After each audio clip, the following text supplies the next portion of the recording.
Germaniyadagi o'zbek oilasi. Kecha qizalog'imning tug'ilgan kuni bo'ldi. Biz uchun qo'shaloq bayram. Nega deysizmi? Sababi qaynona ayajonim bilan bir kunda tug'ilgan kun nishonlaymiz. Qizalog'im, men ham xuddi sendek kichkina qizaloq edim. Onajonim bu yil tug'ilgan kunimga qanday tort tayyorlar ekan deb 40 kun davomida kun sanardim. Sen ham bolaligim shunday chiroyli o'tgan ekan deb eslashing uchun bu videoni saqlab qo'yaman. Bilaman, jarayon qiziq sizga o'zbegim. 2 yoshli qizaloq bahona ham bolalar ham, kattalar ham mazza qilsin deb, uyimiz katta bo'lmasa ham, bag'rimiz keng deb mehmonlarimizni kutib oldik. Uy ichida bu go'zallikni yaratish bir kishini emas, dugonalarimning ijod mahsuli. Men oshxonada ijod bilan, ular bu ijodni yaratish bilan band bo'ldi. Xohlasangiz prokatga berib turaman. Tug'ilgan kun o'tdi axir. Bir uyda erkaklar, bir uyda bola va onajonlar, bu yog'i o'zbekchasiga to'y. Albatta hazil. O'ylab asosiy ovqatga go'shtli assorti tayyorladim. Ta'mi bo'yicha kommentni mehmonlarimdan olasiz. Kutib qolaman-a. Bu san'at asarini kim yaratgan ekan deyapsizmi? Men-da axir.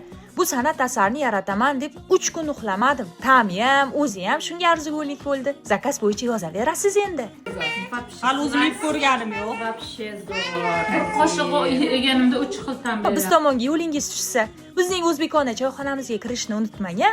To'y, tug'ilgan kun, o'tkazish xizmatimiz bor axir. Hazillashdimi? Qani endi bir yurakchani qizartirib, kommentni yog'diring-chi.